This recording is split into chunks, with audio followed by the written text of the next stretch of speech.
Hi guys, welcome to Shields Cooking. Today I'm going to show you how to make two types of crispy chicken skin waffles. We're going to make one with a classic caviar garnish and one with a salt-baked celeriac and some apple. So if you haven't done already, please hit that subscribe button to support my channel and hit that notification button to be sure that you don't miss any amazing cooking videos. So, let's begin. We're going to begin with the chicken skin waffles. First, transfer 300 grams of chicken skin into a saucepan and also add 400 grams of chicken broth. Now bring this to a boil and let it simmer for 5 minutes. Then turn off the heat and separate the boiled skins from the broth. Now weigh 300 grams of this broth into a blender and also add 200 grams of the boiled skins, 90 grams of tapioca powder and 2 grams of salt.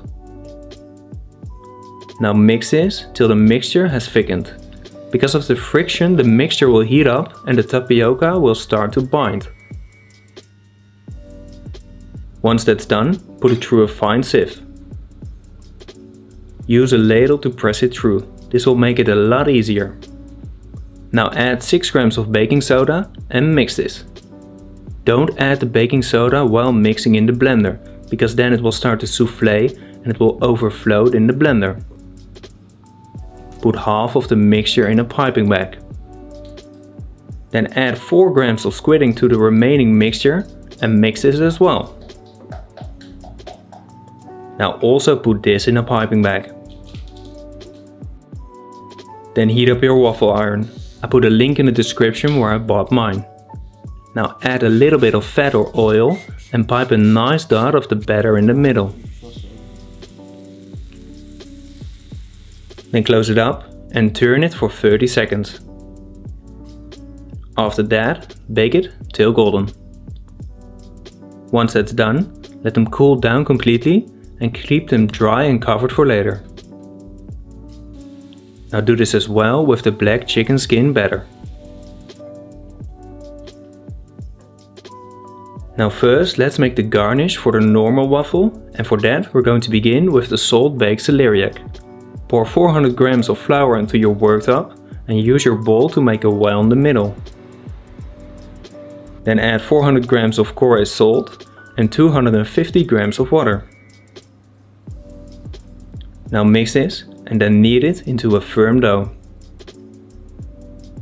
Then flour your worktop and roll out the dough till it's half a centimeter thick. Now put a medium-sized celeriac in the middle and cover it completely with the dough.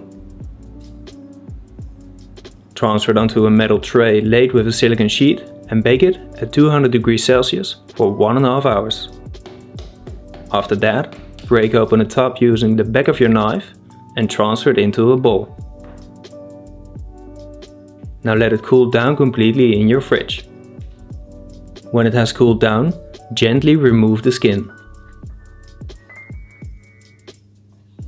Then cut it in half and then in thick slices. Lay those slices on your worktop and cut them with a small round cutter. The rounds you can keep in your fridge for later.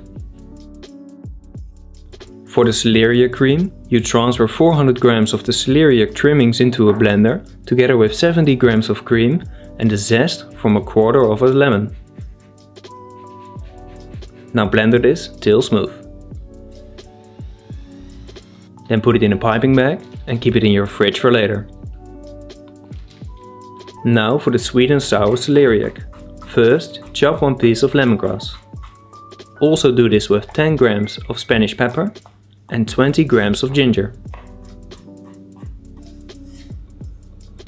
Then pour 200 grams of white wine vinegar into a pan together with 100 grams of sugar, 100 grams of water, 4 grams of salt, 4 grams of cardamom seeds and the chopped spices.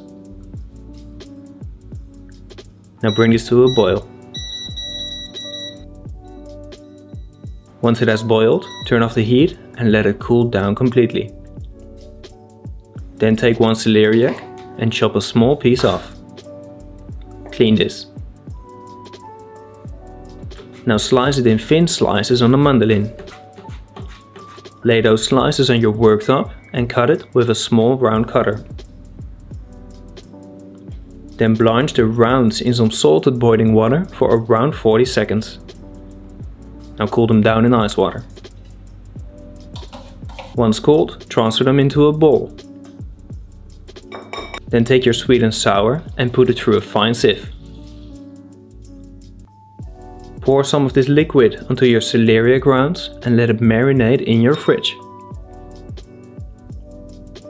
Then for the apple gel. Pour 200 grams of apple juice into your saucepan and also add 100 grams of sugar, 40 grams of tarragon vinegar, 3 grams of agar powder and 1 gram of gellan powder. Mix this well and then bring it to a boil for 1 minute. Then pour it in a bowl and let it cool down in your fridge. After that, transfer it into a blender and spin it into a smooth gel. Then transfer it into a piping bag.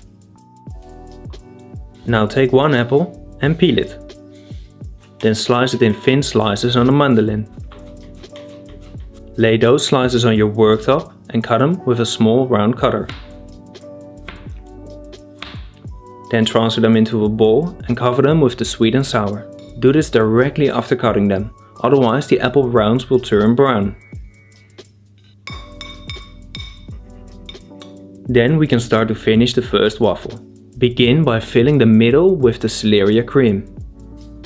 Now put the celeriac rounds on top and pipe some more Celeria cream on there. Fill your cream with the apple gel. Then lay one piece of the sweet and sour celeriac on the cream and then one round of apple. Continue with this and then it's done. Now for the black waffle garnish. First the egg yolk cream. Start by cooking 6 eggs in a sous vide at 64 degrees Celsius for 75 minutes. Once they're cooked, cool them down in some ice water. Then crack the eggs open and remove the egg white from the yolks. Now transfer the yolks into a blender and also add 3 grams of salt, 15 grams of olive oil and 30 grams of vegetable broth. Blend this till it's a smooth cream. Then put it in a piping bag and keep it in your fridge for later. Then the crème fraîche. Transfer 200 grams of crème fraîche into a bowl with 2 grams of salt. Beat this with a whisk until it has thickened. Now transfer it into a piping bag. Then we can start to finish the black waffle. First pipe a nice caviar on the top edges of the waffle.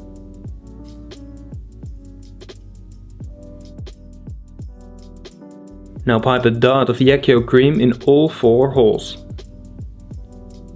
Then cover this with the beaten crème fraîche. And then they're ready to be served.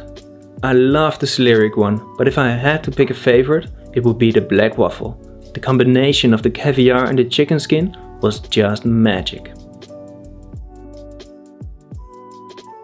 Okay guys, that's it for today. I hope you've enjoyed the video. So please let me know in the comments on what you want to see next. Like and share the video and subscribe if you want to support my channel and see more amazing cooking videos.